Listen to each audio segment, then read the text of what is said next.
नमस्कार दोस्तों, कथा मंथन में आप सबका स्वागत है। कथा मंथन में आज आरक्षणिया का चौथा भाग पढ़ने जा रही हूँ, जिसके लेखक हैं शरद चंद्र। तो चलिए शुरू करते हैं। आरक्षणिया। माधुरी बचपन से ही कलकत्ते में अपने मामा के यहाँ रहती है और वहीं महाकाली पाठशाला में पढ़ती है। अंग्रेजी, बंगला, संस्कृत पढ़ी है। गाना बजाना, छोटे गलीचे बुनना, साथ ही शिव की मूर्ति बनाना और स्रोत पाठ करना भी जानती है। देखने में बड़ी सुंदर है। इस बार दशहरे में 2 महीने के लिए घर आई थी। उसी समय बातचीत पक्की हो गई। अतुल के समान दुर्लभ वर खोजने के लिए अधिक प्रयत्न नहीं करना पड़ा। वर अपने आप ही पकड़ में आ गया और मध्यस्थता की स्वर्ण मंजरी ने। छोटी बहू के भाई अच्छी हैसियत के आदमी हैं। उनकी माँ जीवित है। आसन प्रसवा बेटी को ले आने के लिए उन्होंने आदमी भेजा है। साथ में माधुरी भी आई है। मजली ताई को उसने बहुत दिनों से नहीं देखा था। आते ही वह उन्हें प्रणाम करने गई। चिरंजीवी हो बेटी, यह कहकर दुर्गामणि आशीर्वाद देकर एकटक उसकी ओर देखती रही। माधुरी एक तो ऐसे ही सुंदरी है, दूसरे उसकी मामी ने उसे खूब सजाकर भेजा है। मामी कलकत्ते की लड़की है। लड़की को कैसे सजाया जाता है वह जानती है। शरीर पर थोड़े से चुने हुए गहने और चौड़े लाल किनारे की साड़ी माधुरी ने पहन रखी है। खुले बाल उसके पीठ पर लटक रहे हैं। माथे पर एक बिंदी है। देखते देखते दुर्गामणि पलके गिराना ही नहीं चाहती थी। एकाएक लंबी सांस के साथ उसके मुंह से निकल पड़ा, आहा, लड़की क्या है, सोने की प्रतिमा। और साथ ही चरणों के पास बैठी सौंदर्यहीन काली लड़की की ओर दृष्टि जाते ही उसकी आंखें मानो जल उठी। करवट बदलकर रूखे स्वर में बोली, और मैंने गर्भ में धारण किया छछुंदर। माधुरी के कमरे में प्रवेश करते ही उसकी रूप राशि और साज श्रृंगार के सामने अपनी हीनता के संकोच से ज्ञानदा मानो जमीन में गिर गई। माधुरी ने कहा, दीदी चलो ना, जरा गपशप करें। इसके उत्तर में ज्ञानदा ने अव्यक्त स्वर में क्या कहा कुछ समझ में न आया, परंतु उसके कान में पड़ते ही दुर्गामणि ने कड़वे स्वर में बोला, तू अपना काला मुंह किसी को ना दिखाना। ज्ञानदा बैठी रह। ज्ञानदा चुपचाप बैठी रही। माधुरी के चले जाने पर दुर्गामणि ने संभवतः हृदय की भयंकर ज्वाला के मारे 2 बार आह ऊह किया। ज्ञानदा ने आहिस्ते से कहा, सिर जरा दबा दूं माँ? नहीं, एक बार दबा पी लो। नहीं री नहीं, जा मेरे बिस्तर से उठ जा। तेरा मुंह देखने से मेरा शरीर जलकर भस्म हो जाता है। इतना कहकर दुर्गामणि ने लड़की को जोर से पैरों से ढेल दिया। ज्ञानदा ने बहुत कुछ सहन किया था, लेकिन आज वह इस लात को नहीं सह सकी। चुपचाप नीचे उतर आई और एकदम भूमि पर औंधी पड़ गई। उसके नेत्रों के जल से जमीन गीली हो गई। दोनों हाथ सामने की ओर फैलाकर मन ही मन कहने लगी, हे भगवान, मैंने किसी का क्या बिगाड़ा है कि सभी की आंखों का काटा हो रही हूँ। मेरा रूप नहीं, गहने नहीं, कपड़े नहीं, पिता नहीं, तो क्या मेरा दोष है? मेरी यह रोगग्रस्त कंकाल देह, यह मुरझाया हुआ पीला चेहरा जो एक पुरुष को भी आकर्षित नहीं कर सका, तो इसमें क्या मेरा दोष है? मेरा ब्याह करने वाला कोई नहीं है, फिर भी मेरी उम्र बढ़ती जा रही है। यह भी मेरा अपराध है प्रभु। अगर मुझ में इतने दोष भरे हुए हैं तो मुझे मेरे पिता के पास भेज दो। वे मुझे कभी नहीं ठुकरा सकेंगे। ज्ञानदा कहकर दुर्गामणि ने करवट बदली। माता की इस पुकार से आंखें पहुंचकर वह तड़फड़ा कर उठ बैठी। रोगी शरीर है, इस तरह गीली भूमि पर क्यों पड़ी है बेटी? यह कहकर दुर्गामणि उत्कंठा के मारे खुद उठ बैठी। ओह, शायद मैंने तुझे डांट दिया है।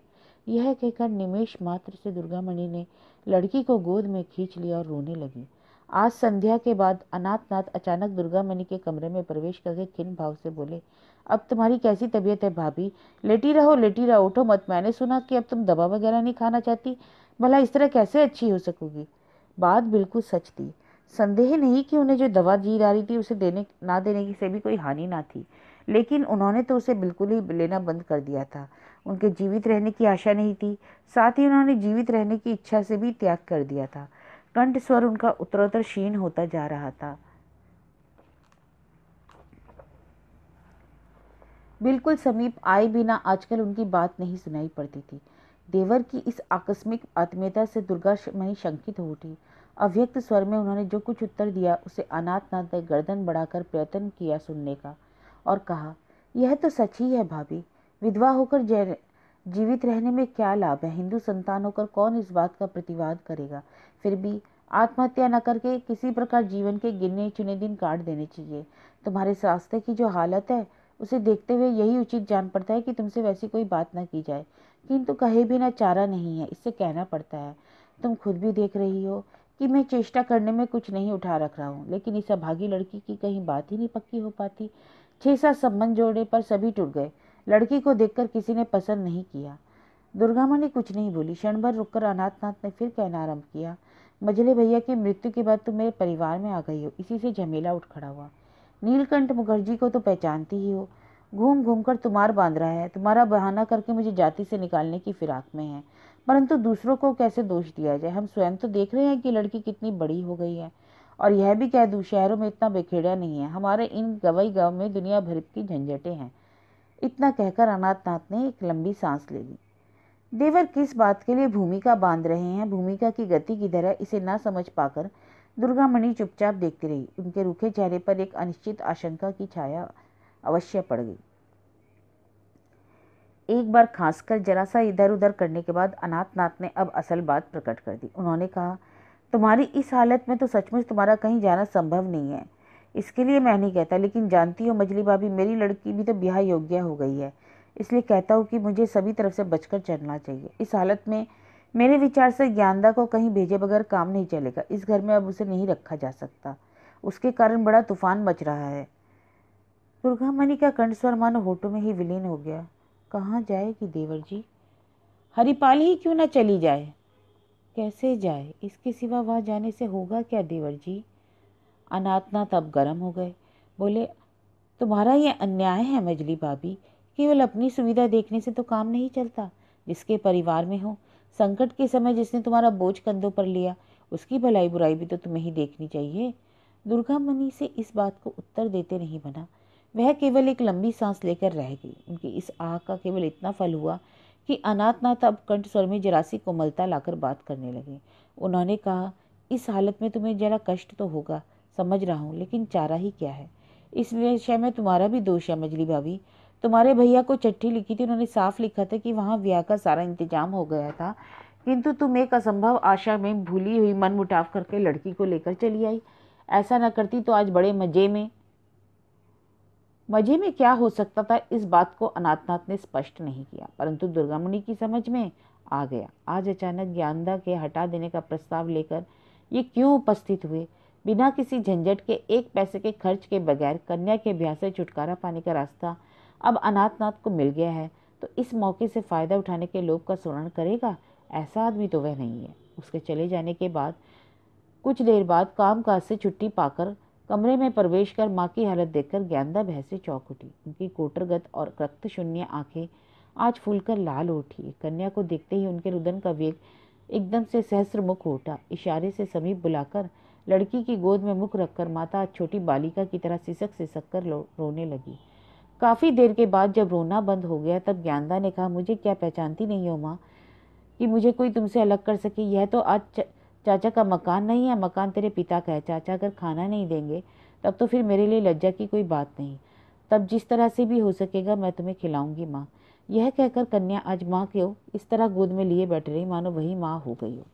कुछ देर बाद माँ शांत शिथिल होकर सो गई, लेकिन गहरी रात तक जागी रही और रहने पर भी स्थिर नहीं रह सकी। अगर खाना बंद हो गया तो मेरा यह जिस तरह से भी क्या होगा, उस दुर्दिन में माता के भोजन वस्त्र का प्रबंध कहाँ से और कैसे करूँगी?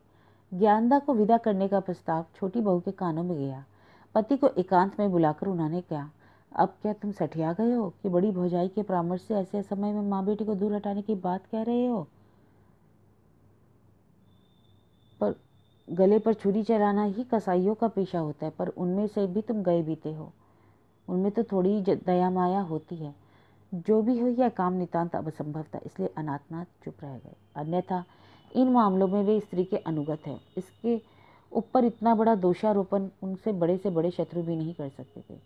दुर्गामणि आसन मृत्यु की घड़ी में फिर भी हरिपाल चली जाती, मगर वहाँ के उस पात्र की बात याद आते ही उनका कलेजा कांपने लगा, जिसने अपनी स्त्री 5-6 बच्चों की माँ को गर्भवती होने की दशा में ही पेट में लात मार डाला था। अगले दिन अनाथनाथ को अपनी रोगशैया के निकट बुलाकर उसके दोनों हाथों में अपने हाथों से दबाकर रोते हुए दुर्गामणि ने कहा, देवर जी, रिश्ते में यदि बड़ी ना होती तो आज मैं तुम्हारे प्यार पर पकड़कर भिक्षा मांगती कि लड़की की अपनी इच्छा के अनुसार चाहे जिसे दे दो, लेकिन ऐसे समय में उसे मेरे पास से अलग मत करो।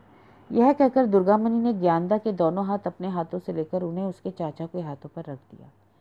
अनाथनाथ ने अपने हाथों को खींचते हुए नाराज होकर कहा, दूसरों की बदौलत मुझे बरादरी से निकलना पड़े, यही ना? क्या मैंने भरसक कोशिश करने में कुछ कसर उठा रखी है मजली भाभी? लेकिन मसान का मुर्दा भी तो इस गदनी से ब्याह करने को तैयार नहीं होता। हाँ, तुम्हारे पास जो एक जोड़ी कंगन है उनका क्या हुआ? वे तो तुम्हारे भैया की श्राद्ध के समय ही बिक गए देवर। अनाथनाथ ने हाथ उलट कर कहा, तब फिर मैं क्या करूं? एक पैसा नहीं दोगी, लड़की भी नहीं छोड़ोगी, इसका मतलब क्या है? मेरे सिर पर पैर रखकर मुझे डुबोना है क्या? इतना कहकर अनाथनाथ गुस्से से चले गए और उनके चले जाने के बाद दुर्गामणि शांत बैठी रही। फिर अकस्मात कन्या का हाथ जकोकर बोली, बैठी है तो शाम हो गई, घर में चिराग नहीं जलाएगी? अभी अभी जो आलोचना हो गई, शायद उसी की ज्वाला से ज्ञानदा कुछ अन्य मनसक हो गई थी। उसके जवाब देने के पहले माँ अत्यंत कठोर होकर बोली, इसे मौत भी नहीं आती, इस पर राज कन्या की तरह रूठी बैठी है। हारे ज्ञानी, इतने धिक्कार पर तेरे प्राण नहीं निकलते? यदु घोष का लड़का 3 दिन बुखार से मर गया और तू साल भर से रोज ज्वर से जूझ रही है। यमराज भी तुझे उठाकर नहीं ले जाता। तू आज भी ऐसी है, मुंह दिखाती है। दूसरी कोई लड़की होती तो ग्लानि के मारे अब तक कहीं डूब मरती। जा मेरे सामने से हट जा शकुनी, क्षण भर तो चैन की सांस ले लूं। दिन रात जोक की तरह काटती हुई चिपकी पड़ी है। यह कहकर ज्ञानदा को एक धक्का देकर मुंह फेर कर लेट गई। यथार्थ में माँ की बात सच थी। कोई दूसरी लड़की होती तो एकमात्र मनोव्यथा के कारण ही अब तक आत्महत्या कर ली होती। कितनी ही लड़कियों ने तो ऐसा ही किया है, किंतु इस लड़की को भगवान ने मानो किसी गुप्त कारण से माता वसुंधरा के समान सहनशील बनाया था। मुंह खोले बिना ही उठ गई और सदा की भांति कामकाज में लग गई। इतनी बड़ी निष्ठुर लांछना से क्षण भर के लिए अपने को भूलकर उसने यह नहीं कहा, माँ मरना तो मैं भी जानती हूँ और सब कुछ सहकर जिंदा हूँ, वह केवल इसलिए कि तुम्हारे मन को कलेश होगा। ज्ञानदा ने दीपक जलाया, घर के भीतर गंगाजल छिड़ककर धूप जलाई, छोटा प्रदीप जलाकर तुलसी के चबूतरे पर रखने लगी। बंगाली लड़की होने के कारण बचपन से ही उसने उस नन्हे से वृक्ष को देवता समझना सीखा है। यहाँ आकर आज वह किसी प्रकार भी अपने को संभाल न सकी। गले में आंचल लपेटकर प्रणाम करने के लिए जो बैठी, फिर उससे उठा न गया। दोनों हाथ फैलाकर रोते रोते साष्टांग लौट गई और बोली, हे नारायण, हे दयामय, यहीं पर तुमने मेरे पिता को लिया। अब मेरी माँ और मुझको गोद में लेकर अब मेरे पिता के पास भेज दो। दुख कलेश अब और सहा नहीं जाता। चैत महीने के अंतिम दिन थे, इसलिए छोटी बहू का मैके जाना ना हो सका। महीने के समाप्त होते ही उनका छोटा भाई उन्हें और माधुरी को ले जाने के लिए आ पहुंचा। आज दिन अच्छा है, खाने पीने के बाद ही यात्रा का मुहूर्त था। अतुल घर आया था, इसलिए स्वर्ण मंजरी ने उसे भी निमंत्रण दिया था। दोपहर को ये दोनों युवक, माधुरी के मामा और अतुल, भोजन के लिए बैठे। स्वर्ण मंजरी भी आकर उनके पास बैठ गई। बड़ी साथ से परोसने का भार उन्होंने माधुरी को दिया था। सवेरे की आमिष रसोई ज्ञानदा से ही बनवा ली जाती थी, पर छिपाकर। बाहर का कोई पूछता तो स्वर्ण मंजरी निसंकोच कह दिया करती, राम कहो, कहीं ऐसा भी हो सकता है? उसे तो हम रसोई घर में पैर भी नहीं रखने देते। अतः ज्ञानदा के लिए परोसने की बिल्कुल मनाही थी। इसके सिवा वह भी लज्जा के मारे किसी के सामने नहीं निकलती थी। जहाँ तक हो सकता सबकी नज़र बचाकर चला करती। अतुल के साथ माधुरी का विवाह होगा, इसलिए यह सुंदर बालिका, जिसके अंग प्रत्यंग सजे हुए थे और जिसे संसार भर की लज्जा ने घेर रखा था, जब अपने अल्लड़ हाथों से परोसते समय भूल पर भूल करने लगी, तब उसकी ताई स्नेह के साथ प्यार से भरी डांट बताते हुए कभी कहती दूर मुजली, कभी कहती दूर अभागी, साथ ही साथ हंस हंस कर उसे एक एक बात बताने लगती। उसी समय संसार के सभी के पैरों से ठुकराई एक और लड़की इसी के लिए रसोई घर के एकांत कोने में सिर नीचे किए बैठी रही। सब तरह की खाने की चीजें सजा सजा कर देने लगी। स्वर्ण ने जैसे ही ब्याह की बात छेड़ी, वह दौड़कर रसोई घर में जा पहुंची। ज्ञानदा ने कहा, क्या चाहिए बहन? कुछ नहीं दीदी, अब मुझसे नहीं होता, यह कहकर हाथ की थाली को झम से जमीन पर पटककर तेजी से भाग गई। दूसरे ही क्षण स्वर्ण मंजरी ने चिल्लाकर पुकारा, जरा सा नमक तो दे जा बेटी। लेकिन माधुरी नमक देने के लिए नहीं आई। उन्होंने फिर पुकारा, क्यों री, तेरे छोटे मामा बैठे हैं। फिर कोई नहीं आया। अब रोश में आकर ऊंची आवाज में, क्या क्या किसी के कानों में आवाज तक नहीं पहुंच रही है? क्या ये लोग उठ जाए? तो भी माधुरी नहीं लौटी। अब ज्ञानदा से चुप ना बैठा गया। उसने सोचा कि नमक में छूत नहीं लगती है, इसलिए शायद यह आदेश उसे ही दिया गया है। वह तब अपनी मैली धोती से जो जगह जगह फटी हुई थी, सभी अंगों को सावधानी से ढकते हुए नमक को हाथ में लेकर धीरे धीरे चौखट के पास आ खड़ी हुई। दोनों युवकों में से कोई भी उसे देख न सका। ताई ने उसे 2 बार पैर तक देखकर धीरे से कठोर स्वर में कहा, तुझे ले आने के लिए किसने कहा? माधुरी कहाँ गई? ज्ञानदा जहाँ खड़ी थी वहीं चुपके से बोली, पता नहीं कहाँ चली गई। इसलिए तू आई है? एक ही बात तुझे कितनी बार याद दिलानी पड़ेगी? तेरा मुंह देखने से 7 पीढ़ी नरकगामी होती है। चली जा मेरे सामने से। अतुल खाने आया है इसलिए तुझे सामने आए बिना नहीं रहा जाता। क्यों? नमक का पात्र रख और जा। पात्र रखकर ज्ञानदा चली गई। वह वहां से केवल इसलिए जा सकी कि धरती माता ने फटकर उसे निगल नहीं लिया। स्वर्ण मंजरी ने स्वयं उठकर नमक परोसा, फिर अपनी जगह बैठ अतुल की ओर देखकर कहा, तू तो लड़का है, पुरुष है, तुझे कहाँ की लज्जा ने यहाँ घेरा जो गर्दन झुकाए बैठकर खा रहा है? माधुरी के मामा ने पूछा, वह कौन है बहन जी? स्वर्ण मंजरी ने कुछ मुस्कुराकर कहा, कोई नहीं, तुम लोग खाओ। लेकिन अतुल का सारा खाना बेस्वाद हो गया। पूरी के कौर को मानो वह किसी तरह गले के नीचे नहीं उतार सका, और उतारता भी तो कैसे? आज माधुरी को देखकर वह भूला हुआ था, इसमें संदेह नहीं, किंतु ज्ञानदा को भी वही पहचानता था। अब भी ज्ञानदा उससे प्रेम करती है या घृणा, यह बात यद्यपि अतुल ठीक ठीक नहीं जानता, लेकिन एक दिन था जब वह उसे प्राणों से भी अधिक प्यार करती थी। इसे तो जानता है, किंतु उन दिनों भी जिसने कभी उसके सामने जबरदस्ती आने की कोशिश नहीं की, आज वह वही करने आई है। इतनी बड़ी निर्लज्जता से भरे अपवाद पर अतुल इतनी जल्दी कैसे विश्वास कर लेता? तीसरे पहर छोटी बहू लड़की को लेकर मायके चली गई। जाते समय वह मजली जेठानी से मिलकर नहीं गई, केवल क्षण भर के लिए रसोई घर में गई और ज्ञानदा के हाथ में 10 रुपए का नोट रखकर बहुत कुछ चोर की तरह वहां से भाग खड़ी हुई। ज्ञानदा का प्रणाम तक स्वीकार करने के लिए ना रुकी। घर में एकमात्र छोटी बहू थी जिसने इस लहबागी लड़की के हृदय को देखा था, और वह भी आज ना जाने कितने दिनों के लिए दूसरी जगह चली जाएगी। घर में रहते हुए भी उसने विशेष कुछ किया था, ऐसी बात नहीं। व्यथित होना और व्यथा दूर करने के लिए सचेष्ट होकर काम करना दोनों एक बात नहीं है। सब वह नहीं कर सकते, फिर भी छोटी चाची को जाते देख इस बालिका का अंतःकरण घोर अंधकार से परिपूर्ण हो गया। वैशाख मास के मध्य एक दिन अनाथनाथ के दफ्तर में जाने के समय बड़ी बहू अपने चेहरे पर गृहस्थी की सारी दुश्चिंता लिए आ खड़ी हुई। अनाथनाथ ने भयभीत होकर कहा, क्या हुआ भाभी? स्वर्ण मंजरी, तुम क्या कर रहे हो देवर? मजली बहू की मौत तो आ पहुंची। अनाथनाथ ने हाथ के हुक्के को झट से रखकर उतरे हुए चेहरे से कहा, यह क्या भाभी, मुझे तो कुछ पता नहीं। स्वर्ण मंजरी ने कहा, नहीं नहीं, ऐसी बात नहीं, आज ही नहीं मरती, परंतु बहुत अधिक दिनों तक नहीं चल सकेगी, यह मैं बता देती हूँ। बहुत हुआ तो 10-15 दिन, इसके बाद 6 महीने साल भर तक लौंडिया का ब्याह ना हो सकेगा, परंतु अपनी माधुरी बेटी का ब्याह मैं इसी आषाढ़ के अंदर कर देना चाहती हूँ। इसके बारे में मैं किसी की कोई बात नहीं सुनूंगी। ऐसा संबंध खोजने पर नहीं मिलेगा, इसके सिवा लेन देन का झमेला नहीं। लड़के ने स्वयं लड़की को पसंद किया, माँ साली कहेंगी, यह लूंगी वह लूंगी, नहीं तो काम नहीं चलेगा, ऐसा नहीं होने का। ऐसी सुविधा को क्या आखिर में देर करके हाथ से जाने दूंगी? अनाथनाथ ने डर से गर्दन हिलाते हुए कहा, नहीं नहीं नहीं, भला ऐसा कहीं हो सकता है? हमारी गृहस्थी की मालकिन तो आप हो। अपनी बेटी का ब्याह अपनी बहन के लड़के से करती हो, सो जब चाहो तब करो, मैं कभी ना कहूँगा भाभी। स्वर्ण ने गर्व के साथ कहा, सो तो नहीं कहोगे, जानती हूँ, मेरी बात तो तुमने कभी ना नहीं कहा। तुम वैसे मेरे देवर नहीं हो, इसलिए कहती हूँ कि अब जो कहती हूँ वही करो, संकल्प विकल्प मत करो। जो कोई मिल जाए उससे पकड़कर ज्ञानदा से अपना पिंड छुड़ाओ। ऐसा किए बिना माधुरी का ब्याह किसी तरह नहीं हो सकता। एक तो यूं ही पास पड़ोस के लोग तरह तरह की बातें करते हैं, बाद में हम ना जाने किस मुसीबत में पड़ जाएं। इससे अच्छी तरह सोच लो, मुर्दा तुम्हारे ही घर का है, फेंकना है फेंको, नहीं तो दुर्गंध के मारे मरो।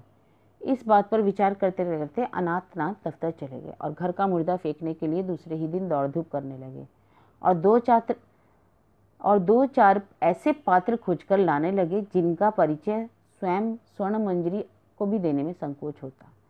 बहुत दिनों के बाद उस दिन दोपहर को स्वर्ण मंजरी ने दुर्गा मणि के कमरे में प्रवेश और पूछा, अब कैसी हो मजली बहू?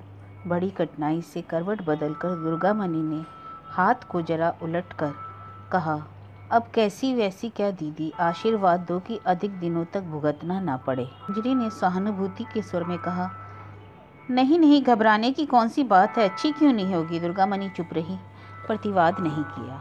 स्वर्ण ने अब मतलब की बात छेड़ी, लड़की काफ़ी सेहानी है ना, इसलिए पात्र अगर कम उम्र का हुआ तो ठीक नहीं लगेगा मजली बहू। उसके माता पिता नहीं हैं, इसलिए वे स्वयं लड़की देखने आएगा, कहला भेजा है। कहने की आवश्यकता नहीं कि माँ बाप अगर अमर ना हो तो पात्र की इस उम्र में उनका जीता रहना असंभव है। स्वर्ण कहने लगी, अब काली माई करे लड़की उन्हें पसंद आ जाए, तभी छोटे देवर की दौड़ धूप सार्थक होगी। उसके बाद लेन देन की बात है, सो कहती हूँ कि बात समाप्त भी ना हो पाई कि आग्रह कर दुर्गा मणि बैठी और छल छलाई हुई आंखों से देखते बोले, आशीर्वाद दो दीदी की बातचीत ना टूटे, मैं जिसे देखकर जा सकूं। यह कहते कहते उनके नेत्रों से 2 बूंद आंसू टपक पड़े। आशीर्वाद क्यों नहीं दूंगी मजली बहू, दिन रात भगवान से प्रार्थना करती हूँ कि नारायण इस लड़की को ठिकाने लगा दे। देखोगी क्यों नहीं मजली बहू, मैं कहती हूँ तुम दमाद का मुंह देखकर वह वाक्य को पूरा ना कर पाई। दुर्गा मणि ने चुपचाप आंचल से आंखें पोंछ ली। जमाई ले चुटकी बजा जरा इधर उधर करके बोली, बाल बच्चों का परिवार है, सुनने में 150 पाते हैं, नहीं तो कुछ भी नहीं। सब तो जानती हो, अपनी लड़की के दोनों हाथ कैसे करोगी, इसी चिंता में सूख कर काटा होते जा रहे हैं। ऊपर से ज्ञानदा भी है, सब कुछ तो जानती हो मजली बहू, इसलिए देवर कह रहे हैं कि लज्जा के मारे खुद तो तुमसे कह नहीं सकते। तुम्हारे हिस्से के मकान को गिरवी रखे बगैर तो खर्च बर्च का इंतजाम नहीं हो सकता। तुम्हें कुछ नहीं करना होगा, केवल दस्तखत भर कर देंगे। खाली हाथ कोई भी तो रुपया उधार नहीं देना चाहता। ऐसा घोर कलिकाल आया है कि तुम मरो या जियो, कोई किसी को विश्वास ही नहीं करता। दुर्गा मणि ने तुरंत कहा, मैं अब कै दिन की दीदी, मुझसे जो कुछ करने को कहोगी करूंगी। केवल इतना ध्यान रखना दीदी, मेरी ज्ञानदा कहीं बिल्कुल अथाह सागर में ना बह जाए।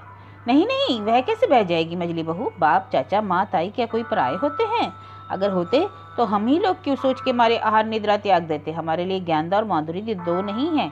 अरे बेटी ज्ञानदा, अपनी माँ की आंखें पोंछ दे तो जरा, और बैठकर इन्हें पंखा जल दे। इतना कहकर एक आशा और भरोसा देकर वह बाहर चली गई। मलान चेहरे पर आनंद की दीप्ति दिखाई पड़ी। लड़की के हाथ से पंखा छीनकर अपने जीर्ण हाथ को उसके सिर पर फेरते हुए स्नेह में स्वर में कहा, यहीं लेटकर जरा सो तो ले बेटी। इसके बाद लड़की को गोद में खींचकर कहने लगी, ऐसी अभागिन के पेट में तू पैदा हुई कि इसी उम्र में काम करते करते और चिंता के मारे तेरा शरीर सूख गया। अगर जन्मी ही थी तो लड़का होकर क्यों नहीं रह जन्मी। आज बहुत दिनों के बाद जननी का स्नेह पाकर लड़की की दोनों आंखों से चुपचाप आंसू की धारा बह चली। कुछ देर के लिए वे दोनों जरा सो गई थी कि अचानक माँ को हिला देने पर ज्ञानदा हड़बड़ा उठी।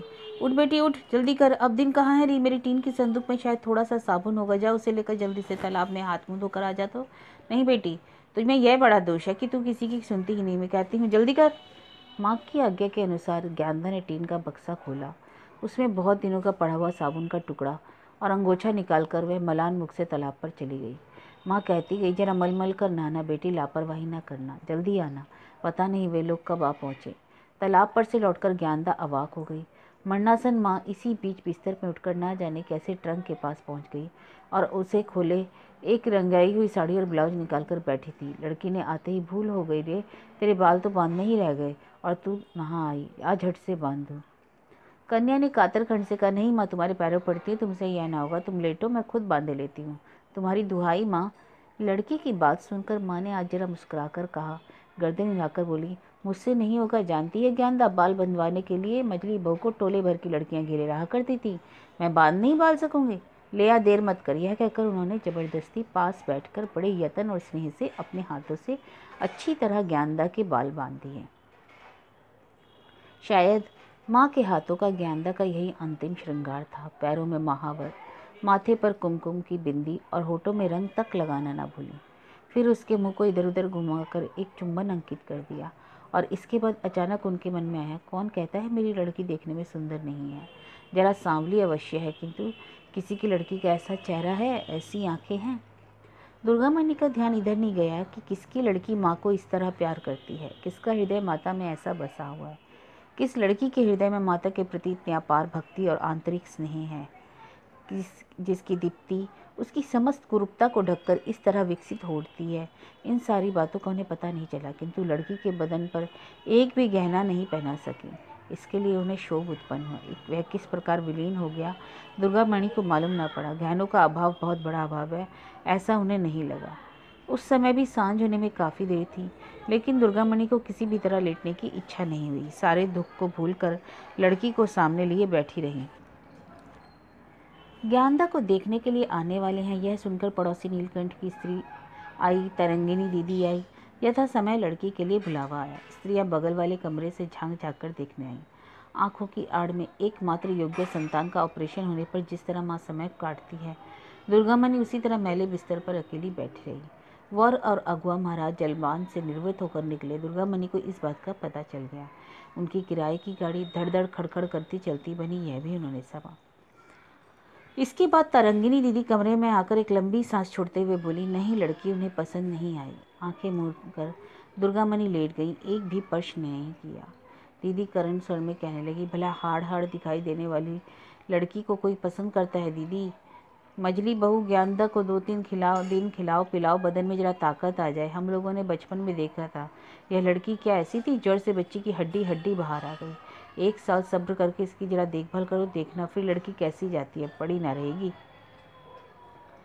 बात तो ठीक है, लेकिन इसके लिए सुविधा कहाँ, रुपए कहाँ? साल भर इंतजार करके इसकी ठटरी को ढकने के लिए समय कहाँ?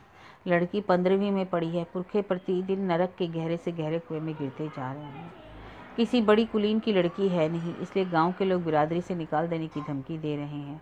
प्रतीक्षा करने के लिए क्षण भर भी मौका नहीं, बस हटाओ इसे, विदा करो, जैसे भी हो। जिस किसी के भी हाथ में वैधव्य को अनिवार्य जानकर भी, असहनीय दुख और दारिद्र्य के आंखों के सामने जीता जागता देखकर भी इसे सौंपकर जाति धर्म और पुरखों को परलौकिक प्राण बचाओ। उस समय तक चिराग नहीं जला था। उस अंधेरे में छिपकर ज्ञानदा अपनी लांछित साज सज्जा को खोल कर डालने के लिए चुपचाप कमरे में आई। दुर्गामणि मुर्दे की तरह अपने बिस्तर पर पड़ी रही। थोड़ी देर बाद घोर अपराधिनी की तरह लड़की माँ के चरणों के समीप जा बैठी, लेकिन दुर्गामणि उससे कुछ नहीं बोली। इसके बाद उसी तरह चुपचाप कुछ देर प्रतीक्षा करके भूखी पीड़ित कन्या थकावट के मारे वहीं लुढ़क गई। सब कुछ अनुभव करने पर भी माँ के हृदय में रंच मात्र दया नहीं आई। दुर्गामणि की ऐसी हालत थी कि कहा नहीं जा सकता। इस पर जब टोले की सर्व शास्त्रीय दर्शनी वृद्धाओं के मुँह से यह सुना कि सयानी अविवाहित कन्या पुरखों को दिन ब दिन नरक में नहीं ढकेल रही, बल्कि मरने पर भी वह उनके लिए काम नहीं आएगी, उसके हाथ से जल और अग्नि दोनों अस्पर्श है, उस समय शास्त्र वचन सुनकर इस आसन्न प्रलोक यात्री का पीला चेहरा कुछ देर के लिए कागज की तरह सफ़ेद हो गया। निरंतर आघात सहन करते करते दुर्गामणि के स्नेह का स्थल मानो स्पंदनहीन हो गया। जिस कन्या के प्रति उनके प्यार की सीमा नहीं थी, अब वह उसी को देखकर जल उठती। माया ममता का लेश मात्र भी अब बाकी ना रहा। अनाथनाथ को बुलाकर कहा, सुनती हूँ कि उस मोहल्ले के गोपाल भट्टाचार्य फिर ब्याह करने वाले हैं। मेरे मरने के पहले एक बार अंतिम चेष्टा कर सकोगे देवर? इस बात पर 16 आने अविश्वास करके अनाथनाथ ने उड़ा दिया और कहा, नहीं नहीं, गोपाल भट्टाचार्य अब क्या ब्याह करेगा, किसी ने तुमसे हंसी की होगी भाभी। दुर्गामणि ने लंबी सांस लेकर कहा, मुझसे कौन हंसी करेगा देवर, मैं वे पुरुष है, बेटा होकर जन्म लिया है, उनकी उम्र पूछने वाला कौन है? नहीं नहीं, इतनी उम्र में बहुतेरे ब्याह करते हैं देवर, मैं विनती करती हूँ जरा जाकर उनका पता लगाओ। जीवित रहते तो कुछ नहीं पाया, मरने के बाद थोड़ी सी आग भी नहीं पाऊंगी। इस विषय में देवर का खुद अपना स्वार्थ भी कम नहीं था। वे उसी दिन गोपाल भट्टाचार्य का पता लगाने गए और बात सच है जानकर स्तंभित हो गए। केवल सच होने के कारण नहीं, बल्कि इस बीच खबर पाकर 4-5 कन्यादायग्रस्त लोग बातचीत भी कर गए। इसलिए भी इतनी मुसीबत का ब्याह, तो भी जिस किसी ने सुना कि गोपाल को कन्यादान किया जाएगा, उसी ने छी किया, परंतु माता का मन इससे विचलित नहीं हुआ। वह परलोक यात्रा के लिए बैठी थी। शास्त्रीय विधि के अनुसार उस यात्रा के लिए जिस तरह से भी हो पाठ्य संग्रह कर लेना नितांत आवश्यक था। बंगाल की लड़की जन्म जन्मांतर से शास्त्र की बलिवेदी पर बलि देती आई है, वह कैसे पीछे रहती? उस गोपाल ने कहला भेजा, वह लड़की देखकर ब्याह करेगा, और इस अभागे देश में उसे शौक भी है और लड़कियों को देख सुनकर ब्याह करने की सुविधा है। गर्मियों की सूखी वर्षा का एक पानी पाते ही जिस तरह पनप उठती है, आशा के रंच मात्र से ही दुर्गामणि की मरी हुई आशा पलक मारते जी उठी और देवर का हाथ पकड़ के बोली, देवर तुम छोटे भाई की जगह हो, ऐसा करो कि जिससे अंतकाल में इस अभावी के हाथों मुझे आग मिल सके। जहाँ तक हो अगली पाँचें किसी तरह टलने ना पाए। तुम कह आओ कि आज वे लड़की देखकर बातचीत पक्की कर जाए। ब्याह हुए बगैर माँ का क्रियाक्रम नहीं किया जा सकता, शास्त्र में इसका निषेध है। इस बात को सुनकर ज्ञानदा ने खाना नहाना छोड़ दिया। वह भी तो बंगाली लड़की है, उसके भी हृदय में अविश्राम चिता की आग धधकने लगी। तीसरे पैर ज्ञानदा रसोई घर में अकेली बैठी माँ के लिए पत्ते तैयार कर रही थी कि रूप की परीक्षा देने के लिए एक बार फिर पुकार हुई। स्वर्ण ने खुद उतावली के साथ आकर कहा, अरे ज्ञानदा, उसे छोड़कर जल्दी आ, वे लोग तुझे देखने आए हैं, केवल एक साड़ी पहनकर चली आ, वे लोग ऐसे ही देख जाएंगे। इतना कहकर वे तेजी के साथ चली गई। अनाथ तब तक दफ्तर से लौटे नहीं थे, इसलिए स्वागत सत्कार का भार उसी पर था। देखने आए थे वर महोदय स्वयं और उनका एक दूर के रिश्तेदार का भांजा। कम उम्र वालों में सौंदर्य की परख अधिक होती है, इसलिए अकलमंदी करके गोपाल अपने भांजे को साथ लाया था और भांजे के परामर्श के अनुसार लड़की जैसी है वैसी दिखाने का आदेश हुआ, क्योंकि सजाकर दिखाने में धोखा हो सकता था। भांजे को 6 बजे की गाड़ी से कलकत्ता जाना था, इसलिए वह बार बार जल्दी करने लगा।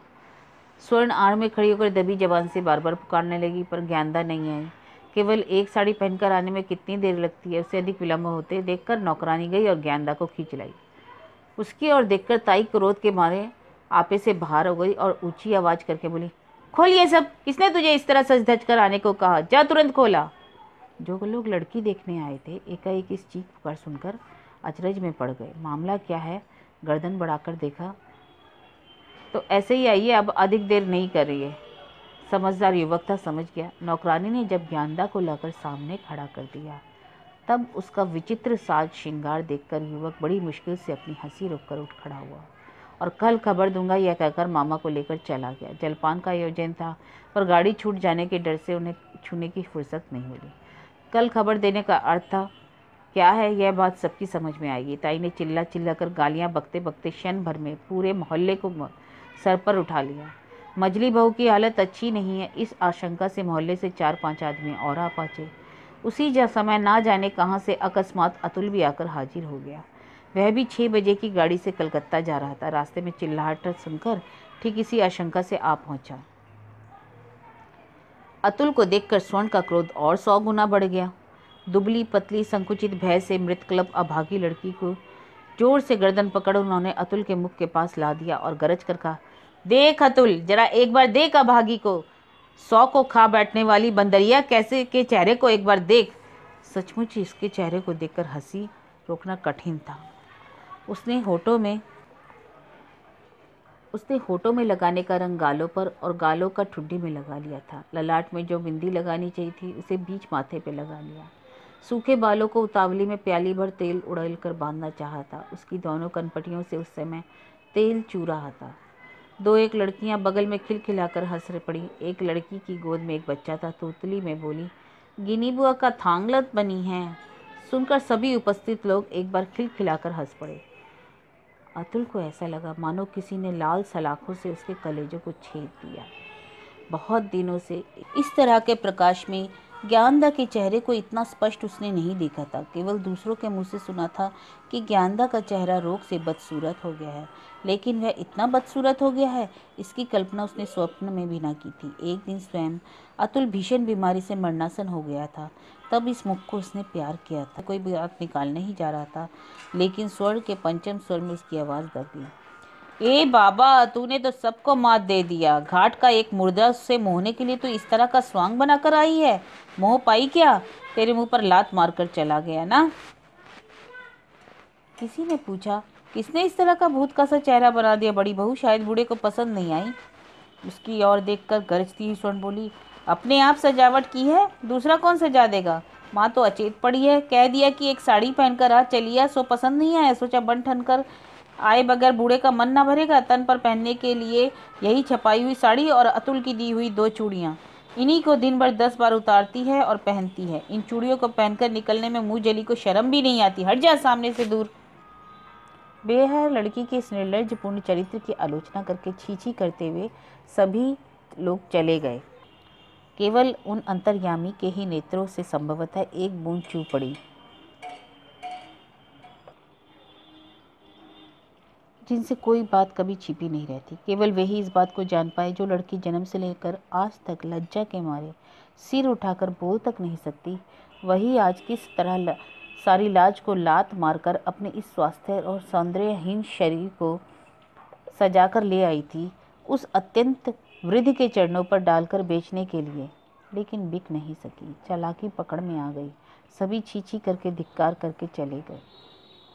किसी ने ज्ञानदा को क्षमा नहीं किया, किंतु प्रत्येक व्यक्ति के अंतःकरण में बैठे जो सदा सबके पाप पुण्य का विचार करते हैं, उन्हीं ने संभवतः उस अभागी बालिका के इस अपराध का भार अपने श्री हस्तों में ले लिया। ज्ञानदा उठ खड़ी हुई। वह कभी दूसरों के सामने रोई नहीं थी, लेकिन आज अतुल के सामने उसकी आंखों से आंसू झरने लगे। साथ ही एक भी बात कि उसने सफाई नहीं दी, किसी और देखा नहीं, चुपचाप आंखें पहुँचते हुए चली गई। कलकत्ता जाने के लिए अब कोई गाड़ी नहीं थी, इसलिए शाम को अतुल घर लौट आया। रास्ते में छोटी मौसी की सबसे अंत में कही गई बात ही बारंबार उसे याद आने लगी थी। उस दिन मायके जाते समय उन्होंने अतुल को एकांत में बुलाकर कहा था, हीरे को फेंक कर जो आदमी कांच को गांठ बांधता है उसके मनस्ताप की कोई सीमा नहीं रहती भैया। अब अतुल को इस बात को ठीक तरह से समझ नहीं पाया था, लेकिन आज इस बात में संदेह नहीं रह गया कि यह बात उसी को लक्ष्य करके कही गई थी। लज्जाहीन कहकर आज सभी लोगों ने जिसे निंदा करके विदा कर दिया, उसकी लज्जा शर्म की सीमा रेखा कहाँ है? आज अतुल को वह बात भी स्मरण हो आई। अभी भोर नहीं हुआ था, अनाथनाथ बुलाने आए, मजली भाभी का दाह संस्कार करना है होगा, चलिए चले कहकर अतुल घर से निकल पड़ा। उसने जाकर देखा 1.5 वर्ष पहले पिता के चरणों को गोद में लिए हुए तुलसी की वेदी के समीप ज्ञानदा जिस तरह बैठी हुई थी, आज भी उसी तरह नीरव भाव से माता के चरणों को गोद में लिए बैठी थी। केवल एक बार छोड़कर जीवन में उसे किसी ने भी चंचल होते नहीं देखा था, जबकि अतुल के ही चरणों को पकड़कर बार बार माथा पटका था। अतएव उसके इस घोर मौन के कारण किसी के मन में वैसी कोई बात नहीं आई। उधर किसी को ध्यान ही ना था कि दाह संस्कार के आयोजन में पास पड़ोस के लोग व्यस्त थे। यथा समय अर्थी को लोग शमशान की और चले। सबके पीछे ज्ञानदा भी आ गई। दुखिया की बेटी थी, इसलिए टोले की कोई भी स्त्री उसके साथ नहीं गई। जाने का विचार तक किसी के मन में नहीं आया। वर्षा ऋतु की भरी बगरी थी। शमशान के ठीक नीचे से ही तीव्र वेग से प्रवाहित हो रही थी। माता का अंतिम संस्कार कन्या ने नीरव भाव से ही संपन्न किया। चिता जब धू धू करके जल उठी, तब वह पुरुषों की भीड़ से हटकर नीचे उतरकर जल के किनारे जा बैठी। उसे किसी ने मना नहीं किया, कोई वैसी बात नहीं थी लोग उसे रोकते, बल्कि लोगों को निश्चित रूप से इसी बात का अनुभव हुआ कि अपने इस घोर शोक के हृदय को दृष्टिपथ से परे करने के विचार से ज्ञानदा नीचे उतर गई है। इसलिए क्षणिक संवेदना में सभी ने आह भर कहकर लंबी सांस ले ली। यह चीर दिन की शांत परम सहनशील लड़की कोई अनहोनी बात कर सकती है, इस बात की आशंका किसी को नहीं हुई, अतुल को भी नहीं हुई। तो भी भागीरथी के अत्यंत प्रबल प्रवाह के बिल्कुल निकट बैठते देख उसके हृदय का अभ्यंतर न जाने कैसा उठा, और एक बार सोचा ज्ञानदा को ऐसा करने से रोके। एक बार सोचा उसके पास जाकर खड़ा हो जाए, परंतु लज्जा और संकोच के मारे कुछ नहीं कर सका। आग की आस से बचकर जहाँ सब लोग बैठे थे, अतुल वहीं जा बैठा। सामने की प्रज्वलित चिता को देखकर सहसा उसके मन में चीर दिन का पुराना प्रश्न फिर नया होकर जागृत हो उठा। जो कल था आज वह नहीं, आज भी जो है उसका यह नश्वर शरीर धीरे धीरे जलकर भस्म हुआ जा रहा है। अब उसे पहचाना भी नहीं जा सकता लगता है। सहसा उसका पिछला जीवन उसकी आंखों के सामने नाच उठा। लगभग 3 साल पहले वह मृत प्राय हो उठा था, लेकिन वह मरा नहीं। अनजाने ही उसकी दृष्टि चिता के पीले धुएं में तरंगित यवनिका को भेद कर चली गई। उसे याद आया कि उस दिन जिसने उसे मरने नहीं दिया था वह वही है, वही जो जाह्नवी के मटमैले जल में अपनी अस्पष्ट छाया बिखेरे मूर्तिमती शोक की तरह बैठी है, जिसके रूखे केश और मैला आंचल हवा में उड़ रहे हैं। उसकी दोनों आंखें छलछला उठी। मनी मन बोला, भाड़ में जाए रूप, रूप का यदि इतना दाम है तो 3 वर्ष पहले रूप के बाजार में वह स्वयं भी तो दिवालिया हो गया था। उन दिनों घनिष्ठ से भी घनिष्ठ घृणा से उसके मुख की ओर देखते नहीं थे। किस प्रकार समय कट रहा था इसका ज्ञान अतुल को नहीं था। चिता की आंख कब मंद पड़ने लगी इसे भी नहीं देखा। उसकी समस्त दृष्टि मूर्ति की तरह निश्चल भाव से बैठी ज्ञानदा की ओर निबद्ध थी। अनाथनाथ ने कहा, अब क्यों बैठे हो भैया, आओ बाकी काम समाप्त कर दें, चलिए। यह कहकर अतुल मानो दिन के चौथे पहर के स्वप्न से जाकर उठ खड़ा हुआ। इस समय सूर्य अस्ताचल पर पहुंच गया था। उस मलान आलोक से अलौकिक घाट पर तोड़कर फेंकी हुई 2 चूड़ियों पर दृष्टि जाते ही अतुल स्तब्ध होकर खड़ा हो गया। यह उसी की दी हुई अति तुच्छ मूल्यवान अलंकार थी। सैकड़ों लांछनाएं, हजारों धिक्कार सहकर भी ज्ञानदा इन 2 चूड़ियों की माया से मुक्त नहीं हो सकी थी। आज अपने ही हाथों से तोड़कर उसने अपनी सफाई दे दी। तेजी के साथ पैर बढ़ाकर अतुल ने उन्हें स्नेह से उठा लिया। वे चूड़ियाँ जब समूची थी तब अतुल की कोई मर्यादा नहीं रख सका। आज वे टुकड़े टुकड़े हो गई। कांच के बेकार टुकड़ों के सिवा कुछ न होने पर भी वे अतुल के लिए मूल्यवान हो उठी। पीछे से पैरों की आहट सुनकर ज्ञानदा ने मुंह फेर कर देखा। इस चितवन को अतुल ना सहन कर सका। कदाचित एक बार उसका हाथ पकड़ने के लिए भी वह लपका, लेकिन आपको संभाल कर बोला, भूल सभी से होती है ज्ञानदा, किंतु। यह कहकर अतुल ने जैसे ही मुट्ठी खोली वैसे ही संध्या काल की रक्तवर्ण आभा से भी कांच के टुकड़े झकझक करके चमक उठे। अतुल बोला, आज तुम इन्हें तोड़कर फेंक आई हो, मैं उन्हीं को शमशान से फिर इकट्ठा कर लाया हूँ। बात ज्ञानदा की समझ में नहीं आई, इसलिए उसने घोर शोकाच्छन्न उदास दृष्टि से अतुल को मुंह पर डालकर आज बहुत दिनों के बाद मृदु कंठ से पूछा, क्यों?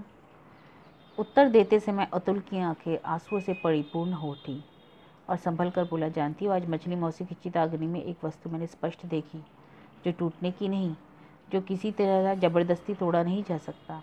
जोर करके केवल कांच की चूड़ियाँ ही तोड़ी जा सकती हैं, लेकिन हमारे जो बीच लेन देन है वह आज भी वैसा अटूट है। उसे तोड़ने की शक्ति हम दोनों में से किसी में भी नहीं। जो करने की शक्ति मुझ में नहीं तो तुम भी नहीं कर सकोगी। इस बात को निश्चित रूप से जान पाया हूँ, इसलिए चूड़ियों के इन टुकड़ों को इकट्ठा करके हृदय से लगाए घर जा रहा हूँ। ज्ञानदा चेतनाहीन सी होकर अनिमेष दृष्टि से देखती हुई खड़ी रह गई। अतुल ने अकस्मात अपने दोनों हाथों को बढ़ाकर उसके शीर्ष दाहिने हाथ को अपने हाथों में खींच लिया, लेकिन ज्ञानदा उसी तरह पत्थर की मूर्ति बनी निश्चल खड़ी रही। क्षण भर निस्तब्ध भाव से खड़े रहने के बाद आंसुओं से रुधे कंठ से अतुल बोला, मेरे सारे पापों के लिए कठोर से कठोर दंड और कोई दे ले, पर तुम दंड देने की चेष्टा न करो ज्ञानदा। मैंने चाहे कितने भी अपराध क्यों ना किए हों, मुझे फिर से ग्रहण करना ही पड़ेगा। मेरा परित्याग करके मुझे दंड दो, यह शक्ति तुम में कदापि नहीं। इतनी देर के बाद ज्ञानदा ने मस्तक झुका लिया, लेकिन मुंह से कोई बात नहीं की। केवल उसका दुर्बल पशीन हाथ अतुल के हाथों में एक बार कांप उठा। कुछ क्षण निःशब्द रहे। अतुल ने धीरे से ज्ञानदा का हाथ छोड़ दिया और कहा, घर चलो। वे सब दूर निकल गया और ज्ञानदा उसके पीछे पीछे चल पड़े। तो ये थी ज्ञानदा की कहानी, जो अपने प्रेम के लिए अत्याचार और अपमान ही नहीं, अपने ऊपर लांछना तक सही, लेकिन अंत में विजय उसके प्रेम की ही हुई। धन्यवाद।